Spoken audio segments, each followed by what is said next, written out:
Hello friends, నేను భగవద్గీతలో అర్జున విషాదం గురించి చెప్పబోతున్నాను.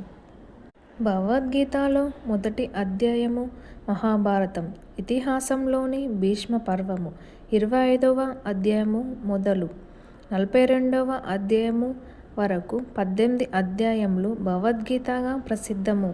కానీ గీత ఒక ప్రత్యేకత గ్రంథముగా భావించబడుతుంది. కురుక్షేత్ర సంగ్రామం ఆరంభంలో సాక్షాత్తు కృష్ణ భగవానుడు అర్జునకు బోధించిన జ్ఞానం కనుక ఇది హిందువుల పరమ పవిత్ర గ్రంథంలో ఒకటి. సిద్ధాంతం గ్రంథమైన భగవద్గీత యందు వేదాంతం, యోగం, విశ్లేషాలున్నాయని విశ్వాసము గల వారి నమ్మకం. భగవద్గీతను తరచుగా గీత అనే క్లుప్తంగా నామంతో పిలుస్తారు. దీనిని గీతోపనిషత్తుగా అని కూడా. భగవద్గీతలో భగవద్గీత తత్వము, ఆత్మతత్వము, జీవన గమ్యము, గమ్య సాధన విధానాలు బోధించబడ్డాయి. అర్జున విషాద యోగంలో ముఖ్యమైన విషయాలు. అర్జునుడు కురుక్షేత్రంలో మోహరించి ఉన్న సేనను చూశాడు. ప్రాణాలకు తెగించి యుద్ధానికి వచ్చిన బంధు, గురు, మిత్రులను చూశాడు. వీరందరినీ చంపుకొని రాజ్యం పొందడమా అని మనసు వికలం అయింది. కృష్ణ, నాకు ఏమీ తోచడం లేదు, కర్తవ్యాన్ని బోధించు అని ప్రార్థించాడు. ధృతరాష్ట్రుడు, సంజయుడు యుద్ధం ఆపమని వ్యాసుడు ధృతరాష్ట్రుని హితవు చెప్పాడు. తాను అసహాయుడునని, ఆ పని తన వల్ల కాదని ధృతరాష్ట్రుడు విన్నపించుకున్నాడు. కురుక్షేత్ర సంగ్రామం అనివార్యం అని గ్రహించి తరువాత యుద్ధం విశేషాలు దర్శించడానికి, వివరించడానికి వీలుగా వ్యాసుడు సంజయుడకు దివ్యమైన దృష్టి, అవగాహన, శిగ్రహణం వంటి శక్తులనిచ్చాడు. వాటి సహాయంతో సంజయుడు ధృతరాష్ట్రుడికి భూమండల విశేషాలను దర్శించి వివరించాడు. తర్వాత రాజు అనంతిపై యుద్ధ భూమికి వెళ్ళాడు. అలా వెళ్ళిన సంజయుడు 10 రోజులకు గాని తిరిగి రాలేదు. వస్తూనే మహావీరుడు భీష్మ పితామహుడు రణభూమిలో కూలి అపశయంపై విశ్రమించాడని చెప్పాడు. అది విని ధృతరాష్ట్రుడు దుఃఖించాడు. పిదప ధృతరాష్ట్రుడు మొదటి నుంచి యుద్ధం గురించి చెప్పమని సంజయుడిని ఇలా అడిగాడు. ధర్మక్షేత్రమైన కురుక్షేత్రంలో నా బిడ్డలు పాండవులు ఏమి చేశారు? ఇదే భగవద్గీతలో మొదటి శ్లోకం. అప్పుడు సంజయుడుకు ఈ విధంగా చెప్పసాగాడు. మహాయోధులు సిద్ధం, వ్యూహాలు తీరియున్న సేనను చూసి దుర్యోధనుడు ఆచార్యద్రోణుని వద్దకు వెళ్ళి ఇరు పక్షాలతో మహాయోధుల గురించి ప్రస్తావించాడు.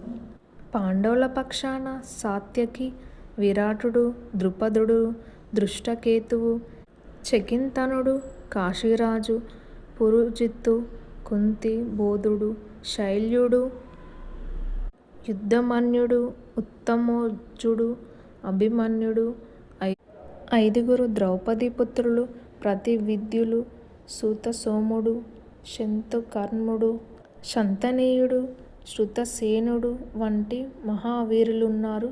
మన కౌరవ పక్షాన తమరు ద్రోణుడు, భీష్ముడు, కర్ణుడు, కృపుడు, అశ్వత్థామ, వికర్ణుడు, భూరిశ్రతువు వంటి మహావీరులున్నారు.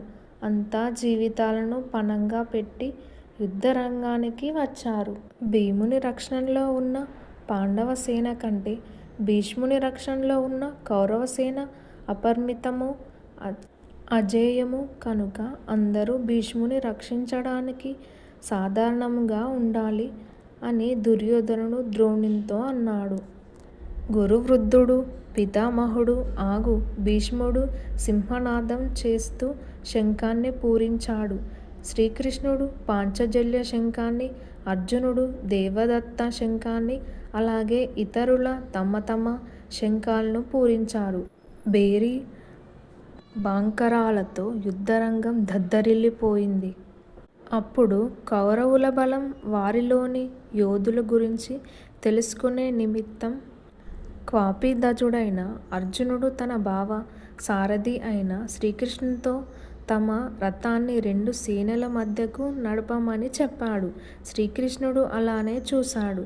అప్పుడు అర్జునుడు కౌరవులలోనూ తన పెద్దనాన్న బిడ్డలను, గురువులను, వయోవృద్ధులను అనగా భీష్ముడు, ద్రోణుడు, కృపాచార్యులు మొదలగు పెద్దలను చూశాడు. అర్జునుడి దుఃఖం. వారిని చూడగానే గుండె పగిలిపోయి అర్జునుడు కృష్ణునితో ఈ విధంగా అన్నాడు. కృష్ణ, అందరూ మనవాళ్లే. వారిలో కొందరు పూజనీయులు. ఈ స్వజనాన్ని చూస్తుంటే నా శరీర అవయవాలు పట్టు తప్పుతున్నాయి. నోరు ఎండిపోతున్నది. గాండీవం చేజారుతున్నది. బంధుమిత్రుల కోసమే మనం రాజ్యభోగాలు కోరుకుంటామా? అలాంటి బంధుమిత్రులే ఇక్కడ ప్రాణాలను వదులుకోవడానికి సిద్ధంగా ఉన్నారు. వారి అందరినీ రాజ్యం కోసమా చంపి నేను ఏ విధంగా సుఖపడగలను? అయినా జయాపజయాలు దైవాధీన్యాలు కదా. ఎవరు గెలుస్తారో తెలియదు. యుద్ధం కారణం చేత కులక్షయం సంభవిస్తుంది. అయ్యో, రాజ్యం, సుఖం, లోభం కారణంగా స్వజనాలను చంపి ఘోర పాపకృతానికి ఒడిగట్టము కదా. అది దారుణం. వారు నన్ను చంపినా నేను మాత్రం వారిని చంపను. దుఃఖం చేత నేను నా అవయవాలను స్థిమితం కోల్పోతున్నాయి అని అంటూ తన ధనుర్బాణాలను వదిలివేసి దుఃఖించసాగాడు అర్జునుడు. మా వీడియోస్ నచ్చినట్లయితే లైక్ చేయండి, షేర్ చేయండి, సబ్స్క్రైబ్ చేయండి. Please follow me.